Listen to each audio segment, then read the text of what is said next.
اما بعد اعوذ باللہ من الشیطان الرجیم بسم اللہ الرحمن الرحیم۔ اللہ کے نام سے جو بے انتہا مہربان نہایت رحم فرمانے والا ہے۔ درود و سلام تاجدار مدینہ حضرت محمد مصطفیٰ صلی اللہ علیہ وسلم پر۔ محافل عالیہ کے روح رواں اور ہمارے رہنما مربی و قائد ایڈوکیٹ غلام ازدانی صاحب، ہمارے مربی شمس الدین صاحب، فیاض صاحب، امام مسجد حاضہ، میڈیا انچارج طاہر صاحب، کوآرڈینیٹر شبیر صاحب، معزز حاضرین، انٹرنیٹ اور یوٹیوب کے ذریعے سے دیکھنے والے سامعین اور ناظرین کی خدمت میں السلام علیکم ورحمۃ اللہ وبرکاتہ۔ اللہ تعالیٰ کا بے انتہا لاکھ شکر ہے، بے انتہا شکر ہے اللہ کا کہ اللہ نے پھر ایک موقع دیا کہ آپ کے درمیان موجود ہوں۔ پچھلے ایک ہفتے کے دوران کئی اہم شخصیتیں دنیا سے رخصت ہو گئیں۔ یہ اللہ نے ہمیں ہماری سانسیں باقی رکھیں تو اس کا مطلب یہ کہ اللہ تعالیٰ ہمیں اپنے گناہوں کی تلافی کا اور نیکیوں کا مزید موقع دینا چاہتا ہے۔ الحمدللہ اللہ تعالیٰ ہمیں جب تک زندہ رکھے، اسلام پہ زندہ رکھے، اور جب موت دے تو ایمان پہ ہمارا خاتمہ فرمائے۔ دراصل آج کا جو موضوع ہے اندلس یا اسپین جسے حال میں کہتے ہیں، اس میں مسلمانوں کا عروج و زوال۔ یہ موضوع میرا پسندیدہ بھی ہے اور غالباً یہاں پہ محافل عالیہ میں اس موضوع سے متعلق 5 لیکچر ہو چکے ہیں میرے، جس میں موسیٰ بن نصیر، طارق بن زیاد، یوسف بن تاشکین، اور پھر اقبالیات میں بھی مجھے جہاں تک یاد پڑتا ہے 5 یا 6 سال پہلے اقبال اور اندلس کے عنوان سے ہماری گفتگو ہو چکی ہے۔ آج کل رات سے بہت سخت بخار تھا، صبح بھی حالت بہت اچھی نہیں تھی، لیکن میں نے اللہ تعالیٰ سے دعا کی کہ اللہ تعالیٰ مجھے لے آئے یہاں پہ تاکہ اس محفل میں آپ میں سے کسی نے بھی میرے حق میں دعا کی تو اللہ تعالیٰ میری بخشش کر دے۔ دراصل اندلس جو ہے عربی لفظ ہے الاندلس، بعض لوگ اندلس کہتے ہیں، بعض لوگ اندلس کہتے ہیں۔ یہ ایک مسلم ریاست تھی اور یہ اسپین، پرتگال اور جو جدید فرانس ہے اس پہ مشتمل یہ ریاست تھی، جسے بعد میں مسلم اسپین یا مسلم آئیبیریا کے نام سے بھی جانا گیا۔ مسلمانوں نے تقریباً 800 سال یہاں پہ حکومت کی، لیکن آج مائیگرنٹ مسلمز جو وہاں بسے ہوئے ہیں ان کے علاوہ مسلمانوں کا وجود نہیں ہے۔ لاکھوں مسجدیں، بلا مبالغہ لاکھوں مسجدیں یا تو چرچز میں تبدیل ہو گئی ہیں یا کوئی دوسری عمارتوں میں آ گئی ہیں۔ یہ ایک بڑی طویل داستان ہے اور اس سے بہت ساری عبرت ہمیں حاصل ہوتی ہے، اور اندلس کی خاص طور پہ اسپین کی، دنیا کی جتنی اسلام دشمن اور امن دشمن تحریکیں، تنظیمیں ہیں، وہ مطالعہ کرتی ہیں کہ کس طرح سے اندلس میں 800 سال حکومت کرنے کے بعد آج ان کا وجود ختم کیا گیا، تو دنیا کے دوسرے ایسے حصے جہاں مسلمان ہیں انہیں وہاں کسی طرح سے ختم کیا جا سکتا ہے۔ علامہ اقبال کو بھی اندلس کا بہت غم تھا، بہت درد تھا۔ مسجد قرطبہ آپ کی ایک عظیم الشان ایک مارکت الارا نظم ہے۔ علامہ اقبال نے اندلس کے تعلق سے بار بار اپنی اشعار میں کہا ہے بات کہ ہسپانیہ تو خون مسلماں کا امی ہے، مانند حرم پاک ہے تو میری نظر میں۔ پھر ایک ترانے ملی میں بھی آپ فرماتے ہیں کہ اے گلستان اندلس وہ دن ہے یاد تجھ کو، تھا تیری ڈالیوں پہ جب آشیاں ہمارا۔ تو اندلس کے تعلق سے علامہ اقبال کا ایک جذباتی لگاؤ تھا، یہ ایک الگ موضوع ہے۔ تو بہرحال میں آپ کو بتاؤں کہ اسپین میں مسلمان گئے کیسے۔ اسپین میں عیسائی اور اس وقت کے جو بادشاہ تھے، وہاں کے جو بادشاہ تھے، انہوں نے ظلم و ستم کا بازار گرم کیا ہوا تھا۔ عوام پہ نت نئے ٹیکسز، پریشان کرنا اور عوام پہ ظلم و ستم، تو بہت سارے لوگ فرار ہو کر اسپین سے اس دور کے افریقہ یا مراکش کی طرف، جسے مغرب کہتے ہیں عرب میں، وہاں وہ ہجرت کر کے آئے۔ افسوس اس بات کا ہے کہ آج ریورس ہجرت ہو رہی ہے، مسلمان مراکش سے اسپین کی طرف جا رہے ہیں پناہ گزین کی صورت میں۔ وہ آئے، انہوں نے ظلم و ستم کی داستان بیان کی کہ بادشاہ کتنا ظالم ہے، اور پھر گزارش کی وہاں کے عیسائیوں نے اور یہودیوں نے کہ آپ آئیں اور ہمیں نجات دلائیں اس سے، کیونکہ مسلمانوں کا جو تصور تھا اس دور میں وہ نجات دہندہ کا تھا۔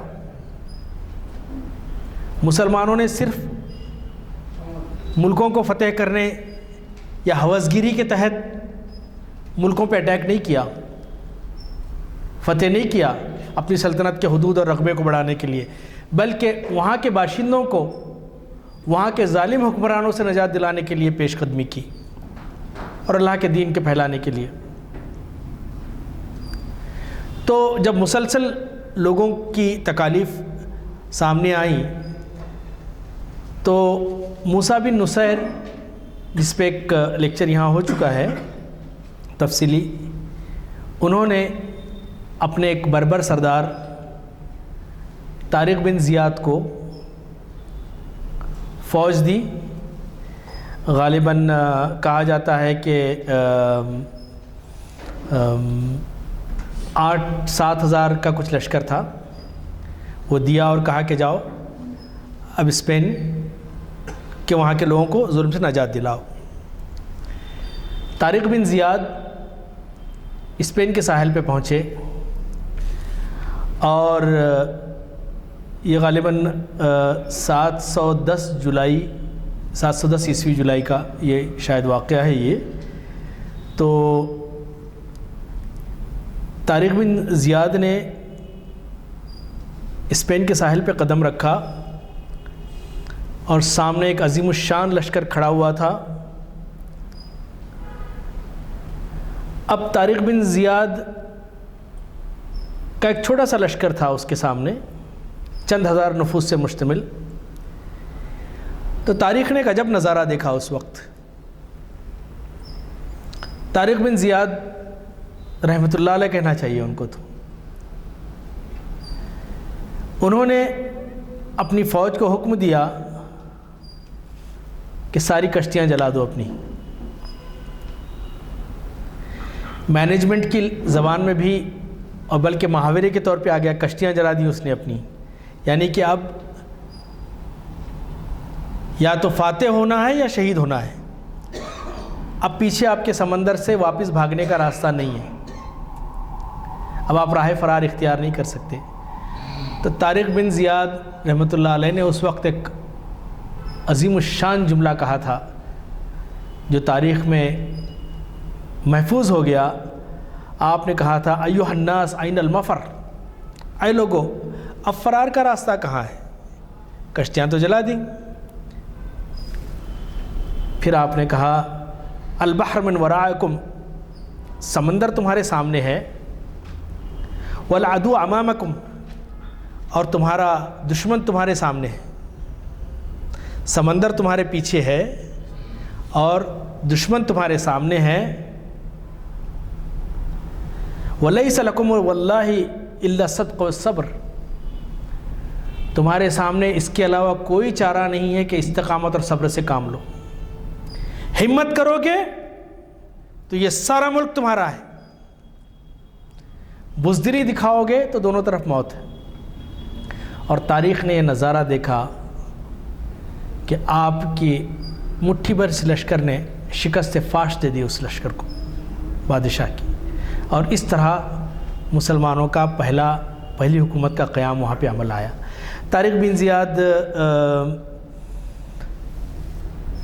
کے بعد پھر موسیٰ بن نصیر بھی مزید فوج کو لے کے پہنچے، اور ایک کے بعد دیگرے فتح ہوتی گئیں، جیسے قرطبہ ہوا، مغیث رومی کے ہاتھ سے فتح ہوا، اور پھر اشبیلیہ ہے، ماردہ ہے، اور تولیدو ہے، یہ ساری چیزیں فتح ہوئیں۔ اور طارق بن زیاد جب اپنی فوج کو لے کر گئے تھے تو آپ نے جس آبنا کو عبور کیا تو اسے جبلت طارق یا آج بھی جبرالٹر کے نام سے یاد کیا جاتا ہے۔ اب اس کے بعد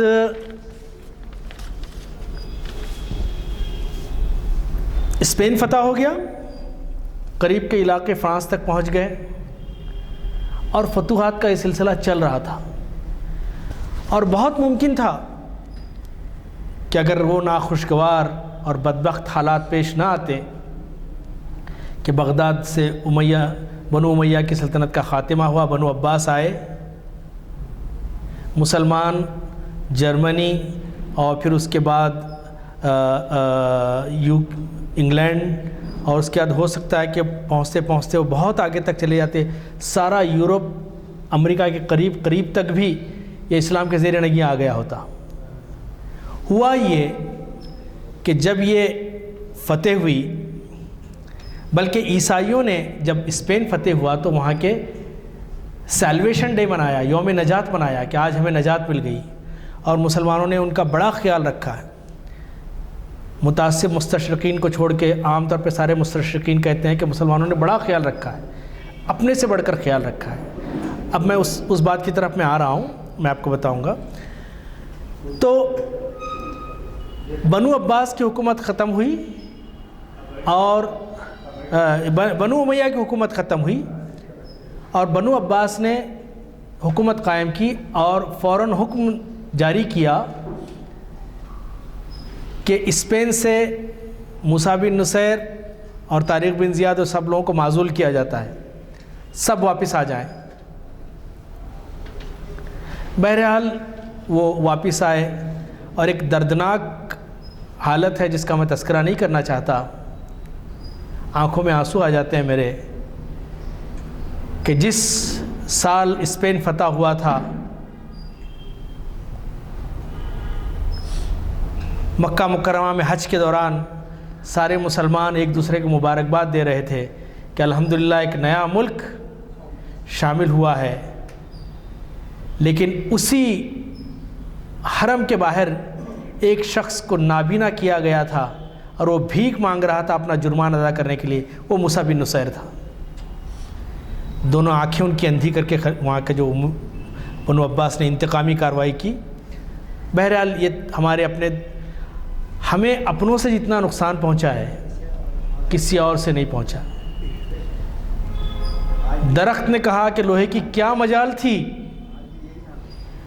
درخت نے کہا کہ لوہے کی کیا مجال تھی کلہاڑی کی کہ مجھے کاٹتا، لیکن اس میں دستہ تو میرا ہی لگا ہوا تھا نا،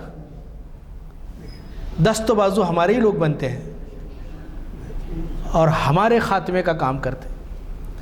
بہرحال اس کے بعد ایک شہزادہ عبد الرحمن، اس کی ماں بربر تھی، بربر ایک قبیلہ ہے، مراکش اور یہ الجیریا یہاں یہ پھیلا ہوا ہے، اور اتفاق سے یہ کہ بربر بہت بہادر قوم ہے، لیکن افسوس اس بات کا ہے کہ اردو میں انتہائی غلط لفظ ان کے لیے استعمال کیا جاتا ہے کہ بربریت کا مظاہرہ کیا ہے۔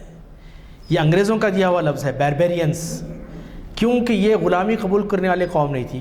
انشاءاللہ کسی وقت اس پہ بات کریں گے، اب موقع نہیں ہے۔ اس کی ماں بربر تھی، وہ چھپتا چھپاتا عبد الرحمن پہنچا افریقہ، وہاں سے کچھ لوگوں کو لیا اور اسپین چلا گیا، وہاں پہ اس نے پھر لوگوں کو منظم کیا اور وہاں پہ اپنی سلطنت کی بنیاد ڈالی، عبد الرحمن الداخل۔ اقبال نے ایک نظم بھی کہی ہے کہ عبد الرحمن نے جب کھجور کا پودا وہاں پہ پلانٹ کیا تھا تو کیا کہا تھا۔ بہرحال عبد الرحمن الداخل کا دور سنہرا دور تھا، اور ایسا شاندار دور اسپین میں، اندلس میں، کہ جس کی مثال یورپ جس وقت گندے محلوں میں کیچڑ میں لپٹا ہوا تھا، جسے ڈارک ایجز کہتے ہیں، توہم پرستی عروج پہ تھی، اسپین آج جس طرح ہمارے بچے امریکہ اور یورپ کی طرف بھاگتے ہیں، یونیورسٹیز کی طرف، اس وقت سارے یورپ سے لوگ پڑھنے کے لیے اسپین آتے تھے۔ میرے مطالعے میں بات آئی کہ اسپین میں اس وقت 40 سے زیادہ یونیورسٹیز تھیں۔ یونیورسٹیز عام طور پہ کہتے ہیں نا کہ مسلمانوں نے کیا دیا، مسلمانوں کی تاریخ کا مطالعہ کریں، کیونکہ ہم اپنی تاریخ سے خود واقف نہیں ہیں کہ ہم نے کیا دیا ہے۔ اب آج اگر میں اپنے کالج کے نوجوانوں سے، اسکول کے نوجوانوں سے پوچھوں کہ موسیٰ بن نصیر، طارق بن زیاد، یوسف بن تاشقین نوجوان کیا، عام لوگوں سے بھی پوچھوں ان کے پاس کوئی، لیکن اگر میں پوچھوں کسی انگریز سائنسدان کے بارے میں، بہرحال تنہما داغ داغ شود پمبا کجا کجا نہم، ایک دو زخم نہیں سارا بدن ہے چھلنی، درد بیچارہ پریشان ہے کہاں سے اٹھے۔ تو بڑا عجیب دور رہا مسلمانوں کا۔ اسٹریٹ لائٹس کا تصور، انڈر گراؤنڈ ڈرینیج کا تصور، باغات کا تصور، صرف غرناطہ میں اور قرطبہ میں تقریباً میں نے جو پڑھا تھا اس کے مطابق تقریباً 17,000 لائبریریز تھیں، اور ایک لائبریری تو اتنی تھی کہ اس کا صرف کیٹلاگ 400 والیومز پہ تھا۔ آپ اندازہ کر سکتے ہیں یہ پڑھنے پڑھانے والی قوم تھی، یہ سننے والی اور انٹرٹینمنٹ والی قوم نہیں تھی۔ گریس فلاسفرز نے باتیں پیش کی جو صرف تھیریز تھیں، عملی زندگی سے اس کا تعلق نہیں تھا۔ مسلمانوں نے عمل کے ذریعے سے اسے بتایا، مشاہدے کی بنیاد رکھی، تجربے کی بنیاد رکھی۔ ایک سنہرا دور، اور مسلمانوں نے تعصب کا مظاہرہ نہیں کیا، بلکہ اپنی یونیورسٹیز میں آدھے سے زیادہ پڑھنے والوں کی تعداد یہودیوں اور عیسائیوں کی ہوتی تھی ان کی یونیورسٹیز میں۔ یہ مونٹگومیری جو ایک ہسٹری آف اسلامک اسپین، اس نے لکھا ہے اپنی کتاب میں کہ already when the fortunes of the Muslims were in the ascendants, their learning had attracted scholars of all faith. Spanish Jews in particular were, including the great Maimonides, sat at the feet of Arabic speaking teachers and wrote their books in Arabic. یہاں کی جامعات میں تعلیم حاصل کر کے پھر یہ اپنے اپنے علاقوں میں جا کے علم کی شمع روشن کرتے تھے۔ دوسری جانب یورپ میں اس وقت یہ حال تھا کہ جو پادریوں کی خلاف اگر کوئی عقل کی بات کرتا، لاجک کی بات کرتا، اسلام نے ہمیشہ عقل کو پروموٹ کیا ہے، لیکن اس حد تک جہاں تک کہ آپ کی سمجھ ہے، الہیات میں مداخلت کا آپ کو حق نہیں ہے، جو کہ گریس نے کرنے کی کوشش کی کہ خدا کو کبھی یہ بچھڑا بنا دیا تو خدا کو کبھی وہ بنا دیا تو کبھی یہ بنا دیا، کبھی کہا کہ خدا ایسا ہے کہ جس نے وہ فٹ بال پلیئر کی طرح ہے کہ جس نے فٹ بال کو مارا اور گیند ہوا میں ہے، گیند پہ اس کا کوئی کنٹرول نہیں۔ اسلام نے ایسا نہیں کہا، بلکہ وہ قرآن کی اور ایمان کی بصیرت سے چیزوں کو تلاش کرتے تھے، اور اللہ تعالیٰ نے انہیں کامیابی دی۔ اب کس چیز کا ذکر کریں؟ اگر ایک معروف مستشرق ہے، میں اس کا نام بھول رہا ہوں، اس نے اپنی کتاب میں لکھا ہے کہ اگر بغداد اور غرناطہ نہ ہوتے تو آج بھی ساری دنیا میں نہ الیکٹریسٹی ہوتی، نہ کمیونیکیشن ہوتا، نہ یہ ترقی ہوتی جو آج ہم جس کے ہیں۔ ہماری ساری ترقی ان مسلمانوں کی مرہون منت ہے۔ اب آپ کو میں بتاؤں کہ چند جو مسلم سائنسدان، مشہور سائنسدان، اور پھر یورپ کا بھی بڑا عجیب رویہ رہا کہ جب پہلی بات تو جب اسپین کو تباہ و برباد کیا تو متعصب عیسائی راہبوں نے 40 لاکھ کتابوں کو جلایا ہے ایک روایت کے مطابق۔ جو بچی کچی کتابیں رہ گئی تھیں وہ یورپ پہنچی تو اس کا ٹرانسلیشن لیٹن زبان میں ہوا، اور پھر اس ٹرانسلیشن کی بنیاد پہ انہوں نے نام جو تھے مسلم نیمز کو رومنائزڈ کر دیا، جیسے کہ ابو القاسم زہراوی ہے تو زرور کر دیا اس کو، اور پھر جیسے کہ ابن ابی سینا ہے تو آپ نے ابی سینا کر دیا، تو اس کو لیٹن زبان میں کر دیا تاکہ نام یہ لگے۔ اس دور کے جو مشہور جو سائنسدان اور علماء تھے، عالم تھے، اور بڑی عجیب بات ہے کہ آج ہندوستان میں، میرا یہ مقام و مرتبہ نہیں ہے کہ میں علماء کے تعلق سے کچھ کہوں، لیکن ایک طالب علمانہ رائے ہے، چونکہ یہ علمی محفل ہے، ہم نے دینی اور دنیاوی تعلیم کی تفریق کر دی۔ اسپین جب عیسائیوں نے دوبارہ فتح کیا، فرڈینینڈ اور ایلزابتھ نے مل کے فتح کیا، تو مدرسوں میں سب سے پہلے جس چیز کی پابندی لگائی کہ اب مدرسے سائنس میتھمیٹکس نہیں پڑھا سکتے۔ تو آپ اندازہ کر سکتے ہیں کہ اس دور کے مدرسے صرف عربی، ناظرہ قرآن اور فقہ، یہ چیزیں، یہ تو اسپیشلائزیشن تھا، ساتھ ہی ساتھ یہ چیزیں ہی پڑھایا کرتے تھے۔ تو اس لیے آپ دیکھیں کہ اس دور کے جتنے سائنٹسٹ تھے، چاہے بغداد کے ہوں چاہے اندلس کے ہوں، سب کے سب تقریباً اس میں سے عالم تھے اور حافظ قرآن تھے۔ اسلام نے نہیں روکا، ہم نے تفریق کی کہ یہ عصری علوم ہے اور یہ جو ہے نا دینی علوم ہے۔ ہر نفع بخش علم جس سے انسانیت کا فائدہ ہے وہ اسلام کا علم ہے، اور ہمارے لیے ثواب جاریہ کا باعث۔ ایک مدرسے میں پڑھنے والا طالب علم جتنا ثواب کما رہا ہے، ایک بڑے عالم دین نے کہا تھا ان کی تقریر میں، جو مسلم پرسنل لا بورڈ کے رکن بھی ہیں، ذمہ دار بھی ہیں، کہ جس طرح سے ایک طالب علم کو مدرسے میں بیٹھ کے پڑھنے سے جو ثواب مل رہا ہے، ایک بندہ، ایک لڑکا ایمان کے ساتھ اپنے جدید علم حاصل کرتا ہے اسکول میں بیٹھ کے، تو اس کو بھی اتنا ہی ثواب ملے گا۔ بلکہ اس سے بڑھ کے انہوں نے کہا کہ ایک مدرسہ قائم کرنے پہ جتنا ثواب ہے، اس سے کہیں زیادہ ثواب اسکول قائم کرنے پہ۔ اب آپ اندازہ کر سکتے ہیں اسلام نے گلا نہیں گھٹا۔ یہ اور بات ہے کہ یہ کیا وجوہات ہیں، یہ اہل علم تحقیق کریں اس پہ کہ کس وجہ سے یہ علیحدہ ہوا، کس وجہ سے ہم الگ الگ ہو گئے۔ تو اس دور میں بہت سی نامور شخصیات تھیں جو اندلس سے تعلق رکھتی تھیں، ان کے نام میں آپ کے سامنے رکھوں۔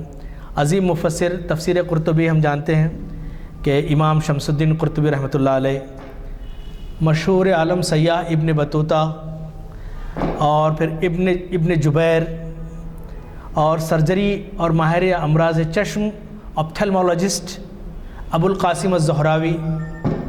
ابو القاسم الزہراوی نے سرجری کے جو آلات ڈیزائن کیے تھے، آج تک میڈیکل سائنس میں اس کا استعمال ہے۔ اور پھر معروف طبیب ابن باجہ، ابن عربی، ابن رشد فلسفی و طبیب، نظریہ کواکب کا دلائل کے ساتھ رد کرنے والے عظیم اسلامی ماہر فلکیات ابو اسحاق الزرقالی، ابو اسحاق البتروجی، تاریخ ہسٹورین بہت بڑے، امام ابن خلدون، نامور طبیب یونس الحرفی، بڑے جغرافی کے ماہر اور ایسٹرونامر شریف الادریسی، سب سے پہلے جس نے پلین کا ڈیزائن دیا، سب سے پہلے جس نے پلین بنایا۔ ہمیں جیسے ہمارے بچوں کو کہیں گے کہ پلین کس نے ایجاد کیا تو فوراً کہیں گے رائٹ بردرز۔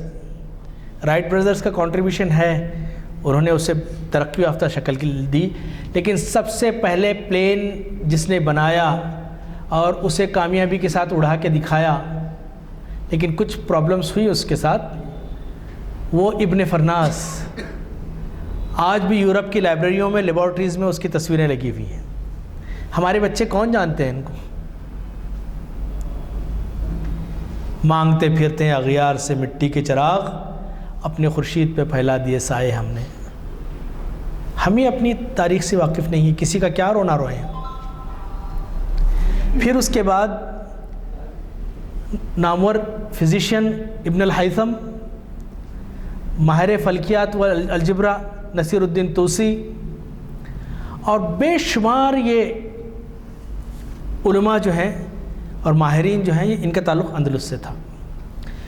اندلس میں انٹلیکچوئلس گیدرنگز ہوتی تھیں، لوگ ڈسکس کرتے تھے، ٹرانسلیشن ہاؤسز تھے، دنیا بھر کے علم کو لا کے وہاں پہ ٹرانسلیشن ہوتا تھا۔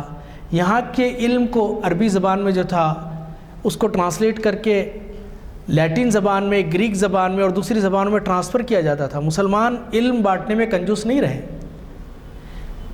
یہ ایک حقیقت ہے کہ یورپ اور امریکہ کی یونیورسٹیز آج بھی کچھ کورسز ایسی ہیں جس میں مسلمانوں کو یا تھرڈ ورلڈ کنٹریز کے لوگوں کو ایڈمیشن نہیں دیتی۔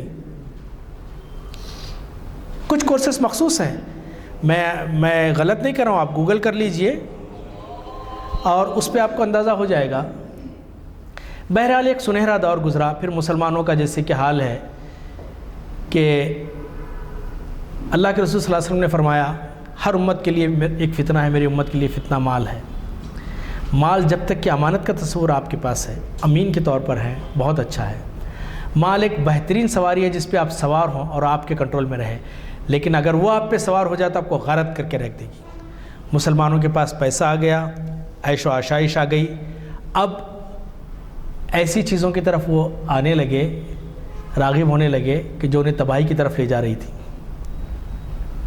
نئے نئے گیمز، نئے نئے انٹرٹینمنٹ کی چیزیں ایجاد ہونے لگی، اور پھر یہ کہ نئی نئی چیزیں، لایانی چیزیں جن کا نہ دین سے تعلق ہے نہ دنیا سے تعلق ہے، اس پہ لوگ اپنی قوتیں صرف کرنے لگے۔ اب میرے پاس وقت نہیں کہ میں ساری چیزیں بتاؤں۔ عشق و عاشقی کے مناظر، رومانٹک پوئمز لکھی جانے لگیں، اللہ کے وجود پہ نعوذ باللہ باتیں ہونے لگیں، اور پھر کہا سمجھا جانے لگا کہ یہ جو عیش و عشرت ہمارے پاس ہے یہ ہمیشہ رہے گی۔ پھر اس دوران ملک ہوسگیری، آپسی اختلافات میں ایک مسلمان حکمران دوسرے مسلمان پہ حملہ کرنے لگا، گورنر، طوائف الملوکی ہو گئی، تتر بتر ہو گئے، یہاں تک کہ بڑا خطرناک دور تھا وہ کہ مسلمان اپنے بھائی کو ہرانے کے لیے عیسائی بادشاہوں کی مدد لی جانے لگی۔ تو اس طرح سے عیسائیوں کو آہستہ آہستہ وہاں پہ اپنا اثر و رسوخ جمانے کا موقع ملا، اور پھر ہوا یہ کہ عیسائی آہستہ آہستہ آہستہ قابض ہوتے گئے، اور یہ سلطنت ہماری سمٹ کے بس 2-3 شہروں تک، 2-3 صوبوں تک رہ گئی۔ اس دوران کئی لوگوں نے کوشش کی، عبد الرحمن الثانی نے کوشش کی، یوسف بن تاشقین نے کوشش کی، لیکن افسوس اس بات کا ہے کہ عصبیت کا جو بھوت ہے مسلمانوں پر، حسب و نسب، ہندوستان میں تو خیر حسب و نسب کا ہے، یہ سید ہے، یہ شیخ ہے، اور یہ پٹھان ہے، یہ اشراف ہیں، یہ ارزال ہیں۔ اللہ کا شکر ہے ساؤتھ انڈیا میں، حیدرآباد میں ہمارے بہت زیادہ نظر نہیں آتا، لیکن نارتھ انڈیا میں بڑا تعجب ہوتا ہے مجھے بعض اوقات۔ وہ کہتے ہیں کہ ان صاحب کا تعلق طبقہ ارزال سے ہے اور یہ اشراف سے ہے، فلاں فلاں خاندان نے پیدا ہوئے، آپ اشراف بن گئے، جبکہ اللہ نے کہا تھا ان اکرمکم عند اللہ اتقاکم، تم میں سے بہترین وہ ہے جو تقوی جس کا بڑا ہو۔ تو وہاں پہ عیسائیوں نے، یہودیوں نے اور خود ہمارے منافقین نے مل کر مسلمانوں کے اندر اس طرح سے تفرقہ پیدا کیا کہ یہ عربی ہے، یہ غیر عربی ہے، قبیلے کی بنیاد پہ تعصب، یہ عربی ہے، یہ غیر عربی ہے، یہ بربر ہے، یہ یمنی ہے، یہ حجازی ہے، اور پھر یہ کہ یہ عربی نسل ہے۔ ہوا یہ تھا کہ کچھ لوگ عرب تھے، ان کی نسلیں چل رہی تھیں، کچھ لوگوں نے وہاں کی عورتوں سے شادی کر لی، کچھ وہاں کے لوگوں نے اسلام قبول کر لیا، مسلمان ہو گئے۔ تو مسلمانوں میں طبقات بن گئے کہ یہ اصل النسب ہے، یہ عرب ہے، یہ جو ہے نا خارجی ہے، یا یہ اجنبی ہے، یا یہ غیر معروف ہے، یہ چونکہ یہ اسپینی ہے، یہ عرب نہیں ہے۔ جبکہ اللہ کے رسول صلی اللہ علیہ وسلم نے خطبہ حجۃ الوداع میں صاف صاف کہا تھا کہ کسی عربی کو عجمی پر فضیلت نہیں، کسی عجمی کو عربی پہ فضیلت نہیں، کسی گورے کو کالے پہ فضیلت نہیں، کسی کالے کو گورے پہ فضیلت نہیں، جاہلیت کے سارے انصاب میرے پیر کے نیچے۔ لیکن اس سے بڑھ گئے، اب اس کی بنیاد پہ خانہ جنگی شروع ہوئی۔ پھر دوسرا تعصب لنگوسٹک، لہجوں کا تعصب، یہ افریقن زبان بولتا ہے، یہ عربی بولتا ہے، یہ اسپینش بولتا ہے، یہ لیٹن بولتا ہے۔ زبانوں کا تعصب جیسے کہ آج بھی کسی قدر ہمیں محسوس ہوتا ہے، لیکن اللہ کا شکر ہے اتنا زیادہ نہیں ہے، لیکن ہے کچھ نہ کچھ۔ اب یہ اس بنیادوں پہ لڑائیاں شروع ہوئیں، اس بنیادوں پہ مسلک بنے۔ اب یہی کیا کم تھا کہ یونانی فلسفے کو ٹرانسلیٹ کر کے اپنے پاس لے آئے، اور اس فلسفے کو بہت بڑا درجہ دے کر کہا گیا کہ فلسفہ غلط نہیں ہو سکتا ہے، نعوذ باللہ اسلام غلط ہو سکتا ہے۔ اللہ غریق رحمت کرے، قبر کو نور سے بھر دے امام غزالی رحمۃ اللہ علیہ کا کہ آپ نے فلسفے کی کاٹ کر دی۔ جیسے کہ اقبال نے کہا، فلسفہ رہ گیا تلقین غزالی نہ رہ گئی رسم ازاں روح بلالی نہ رہی۔ تو یہ خانہ جنگی ہوئی۔ آخر میں یہ ہوا کہ عیسائیوں نے، یہودیوں نے، جو بادشاہ تھے، عام عیسائی اور یہودیوں کا بات نہیں کر رہا ہوں، جو بادشاہ تھے ان لوگوں نے لڑانا شروع کیا، پشت پناہی شروع کی، اور چھوٹی چھوٹی اپنی اس میں بڑھ گئی۔ اب یہ بڑا عجیب مرحلہ ہے کہ جس ملک پہ 800 سال آپ نے حکومت کی، 800 سال معمولی نہیں ہوتے ہیں، وہاں سے ایک ایک ایک ایک کر کے آپ کو نکال دیا گیا۔ اور جب فرڈینینڈ اور الزبیتھ قصر الحمراء میں آئے، اب انہوں نے کیا، اب اس کی روشنی میں ساری دنیا کے لوگ جائزہ لیں، بہت ساری باتیں کھل کے نہیں کہی جا سکتی، آپ خود سمجھیں کہ تاریخ اپنے آپ کو دہراتی ہے۔ انہوں نے جیسے ہی مسلمانوں کا خاتمہ ہوا، کچھ مسلمان ہجرت کر کے چلے گئے افریقہ کی طرف، سلطنت عثمانیہ کی طرف، کچھ جو رہ گئے تھے ان پہ پابندی لگائی گئی کہ وہ عربی نہیں پڑھا سکتے اپنے بچوں کو، نکاح شادی کا وہ نہیں ہوگا، بلکہ وہ وہاں پہ سول کوڈ ہوگا، ملک کا قانون۔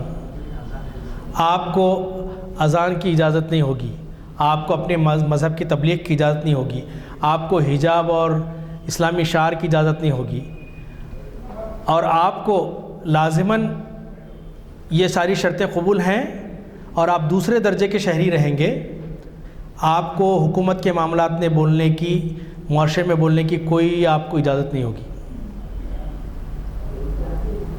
اور پھر قانون میں اس طرح سے تبدیلیاں کی گئیں، بتایا گیا کہ اب آپ یہاں رہنا ہے تو ہمارے دست و کرم پہ آپ کی جو سانسیں ہیں وہ ہماری دی ہوئی ہیں، یا دوسرا آپشن یہ ہے کہ آپ گھر واپسی کریں، عیسائی بن جائیں۔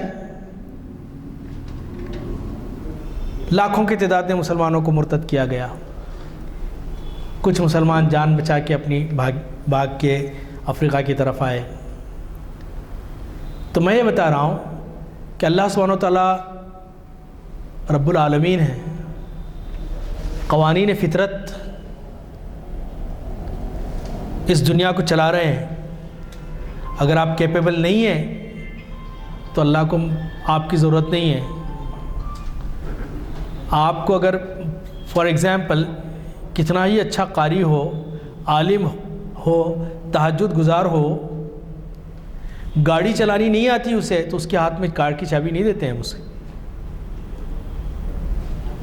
تو یہ اسٹیٹ کرافٹ آپ کو پتہ نہیں ہے, تو آپ کے حوالے اللہ تعالیٰ دنیا کا نظام نہیں کرے گا, کریش کر دیں گے آپ.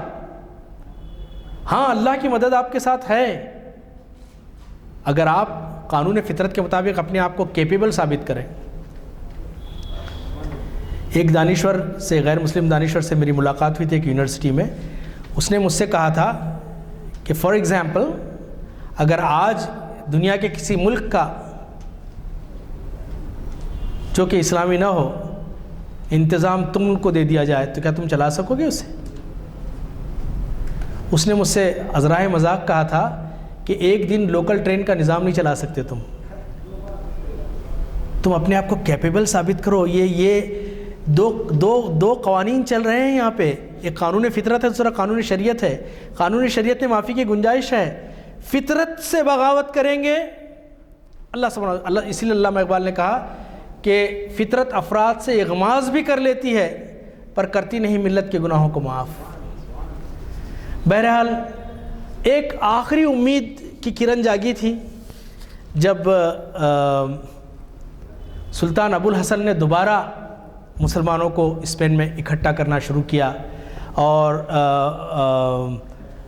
فرڈینینڈ نے لکھا ابو الحسن کو کہ اگر خیریت چاہتے ہو تو ہمیں جتنا جو ٹیکس دے رہے ہو اس کو ڈھالنا شروع کر دو, اس کے سکے سونے کے. تو ابو الحسن نے بڑی جواں مردی سے اس وقت کہا تھا, یہ آخری چراغ تھا, وہ بھی اپنوں کی غداری سے ختم ہوا, سگے بیٹے کی غداری سے ختم ہوا. ابو الحسن نے کہا فرڈینینڈ کو کہ اب غرناطہ کی ٹکسال میں سکے نہیں ڈالے جائیں گے کہ جو ہم خراج کی شکل میں تمہیں دیں گے, بلکہ اس میں تلواریں ڈالی جائیں گی جو تم دشمنان اسلام کی گردن اڑا دیں گی. یہ ابو الحسن نے کہا تھا اس وقت, اور وہ بڑا پریشان ہو گیا تھا کہ یہ اتنا زبردست یہ ان کا جذبہ جہاد ہے. بہرحال ان کے بیٹے نے غداری کی, ابو عبداللہ نام ہے اس کا, اور اس نے اپنے باپ کے خلاف غداری کی. ایک بڑی کئی مرتبہ تو آنسو جاری ہو جاتے ہیں کہ سگے بیٹے نے عیسائی بادشاہ کے پاس پناہ لی اور کہا کہ مجھے بادشاہ بنا دو, میرے باپ کو نکال دو. اس نے کہا اچھا ٹھیک ہے چلو ہمارا ساتھ دو.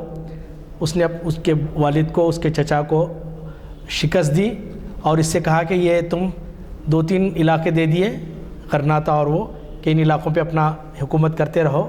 اور پھر جب پورا اسپین فتح ہوا تو فرڈینینڈ اور الزبتھ کی کہانی بھی بڑی عجیب ہے, میں 2 منٹ اور لوں گا. فرڈینینڈ اور الزبتھ کی کہانی بھی عجیب ہے. یہ دونوں 2 عیسائی ریاستیں تھیں جو ایک دوسرے سے ہمیشہ لڑتی تھیں, لیکن ایک عیسائی راہب نے کہا کہ تم دونوں کا مشترکہ دشمن, کیونکہ دونوں الگ الگ نسل سے تھیں, عیسائی تھے لیکن الگ الگ نسل تھی, جس کا مظاہرہ ہم دیکھتے ہیں. اس نے کہا کہ تمہارا مشترکہ دشمن مسلمان ہے, اب تم دونوں شادی کر لو آپس میں تاکہ یہ دونوں ریاستیں ایک ہو جائیں اور تم مسلمانوں کا صفایا کر سکو. اور دونوں نے شادی کر لی اور دونوں نے مل کے مسلمانوں کا صفایا یقیناً کر دی. ابو عبداللہ کو انہوں نے لکھا کہ Abu Abdullah your time is over now, ختم ہو گیا تمہارا وقت. تو اپنے باپ کے ساتھ غداری کیا, ہمارا کیا وفادار رہ سکتا؟ بس تو ہمارا ساتھ دیا تو اتنا ہم احسان کر سکتے ہیں تجھ پر کہ تجھ کو محل, جان اور مال کے ساتھ, کچھ مال کے ساتھ چھوڑنے کی اجازت دیتے ہیں.